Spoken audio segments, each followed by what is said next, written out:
Hello, I'm Mira or Mirazmuri, and welcome to my channel.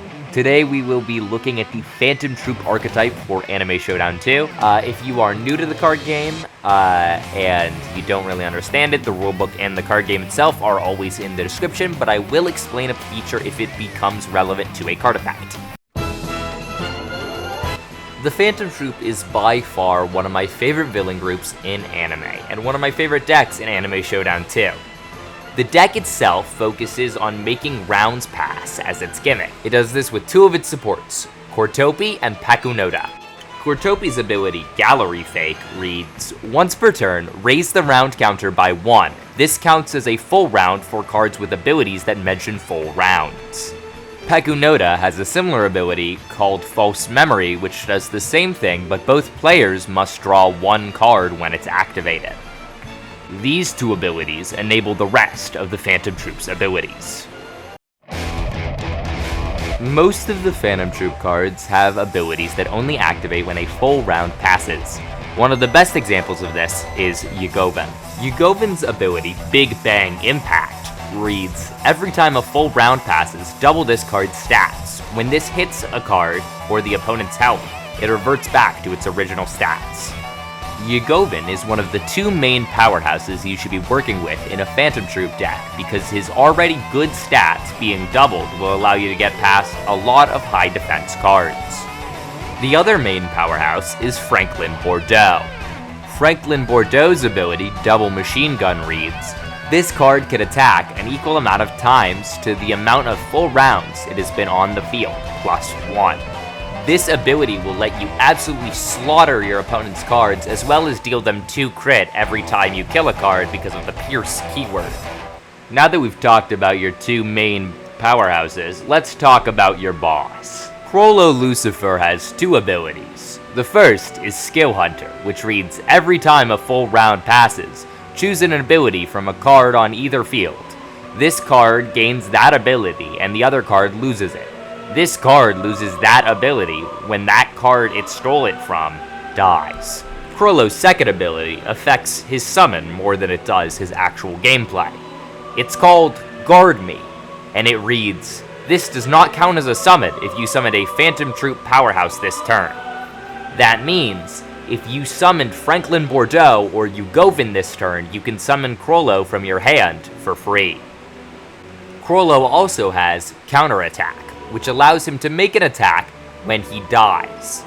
This might not be useful because of Crollo's subpar stats, but it is always an option in case you steal an ability that allows you to ignore defense. Crollo Lucifer is one of the two cards in this archetype to have its own equipment in Mid-Century Ben's Knife. The Mid-Century Ben's Knife has two abilities. The first is Poison, which reads, when a card equipped with this attacks the opponent's health, they lose 1 health for every full round before their next draw phase. And the second is Current Owner, which reads, when equipped to Crollo Lucifer, it gains 2 crit. Both of these abilities are built to give Crollo more offensive capability when attacking your opponent's health, which covers one of his biggest weaknesses, his 0 crit. Next, let's talk about the main shutdown aspect of your deck, and the only other card with equipment, Nobunaga Hazama. Nobunaga Hazama's ability, Endmaster, reads, when a full round passes, you may select a card in your opponent's hand, face down, and make them discard it. If this is equipped with an equipment, they must reveal their hand when you pick. This ability allows you to keep your opponent's hand count down, which disables combos they might have, especially if you pair it with Nobunaga's sword, which not only enables his ability by being an equipment, but also has its own 2 abilities. The first one, Cable, allows you to re-equip the equipment from discard if a full round passes. And the second one, My Blade, which buffs Nobunaga's stats, giving him 3,500 attack and 1 crit. Last but certainly not least for this section, let's talk about Phantom Troupe's rules card. A Requiem for the Dead reads, when this is in your rules slot and a full round passes, you may shuffle a creature card from your discard or banished back into your deck. This card can only be in your deck if your boss is Crollo Lucifer. This enables you to always have something on your field to recycle your fallen creatures. This works especially well with bringing back Troupe and Pakunoda. Phantom Troupe is known for providing some of the most universal support in Anime Showdown 2, and no one shows that more than Shizuku Murasaki. Shizuku's ability, Blinky, reads, once per turn you can shuffle all your hand cards into your deck and draw 6. While the ability itself is very simple, what it can provide is very important. It allows you to do your combo and then reset your entire hand to keep the combo going, or get yourself out of a tight scenario. Another card that is great at getting you out of tight scenarios is Machi Komachin. Machi Komachin has 2 abilities. The first one is Nen Stitches, which reads, once per turn, heal 2. This ability isn't anything unique. In fact, Hunters and Reborn Shadows both have a card with the exact same ability, but it is still a very good ability, allowing you to stack health while your opponent tries to deal with your other cards. Machi's second ability is Phantom Troupe's Medic, which reads, when this is summoned, you could add 3 cards from your discard with the Phantom Troupe archetype to your hand, or you could summon 1 Phantom Troupe archetype card from discard. This ability is similar to a Requiem for the Dead, but it takes a more active approach, allowing you to cycle 3 cards from your discard into your hand, or put 1 straight on the field. Another support with a good effect is Solnarch. Solnarch's ability is called Black Voice, which allows him to, when summoned, take control of a card on your opponent's field until he dies. Phaeton Porto is also a very good supporter, despite not being a support.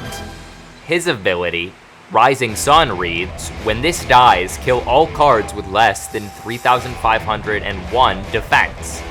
This ability makes Phaeton Porto into a support suicide bomber, because supports have a max defense of 3,500. Be careful using this ability with Krollo on the field though, because if he hasn't stolen any abilities to keep himself alive, he'll go down in the explosion too. Speaking of buffing, let's talk about Auction Massacre. Auction Massacre is a battle-ready spell, meaning it can be played on your main phase 1 and 2, but also on your attack phase.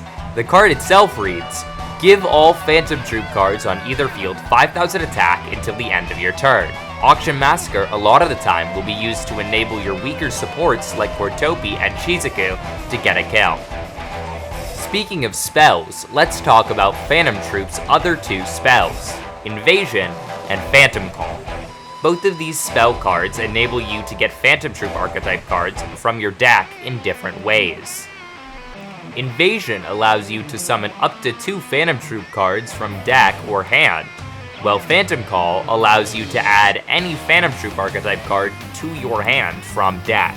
Last but not least, we have your boss's ability.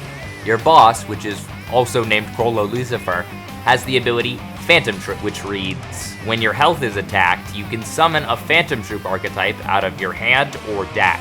This effect is integral to the way Phantom Troupe works, because you can always block at least half of your opponent's attacks on your health, and with the last attack on your health, you can set up a combo for your next turn.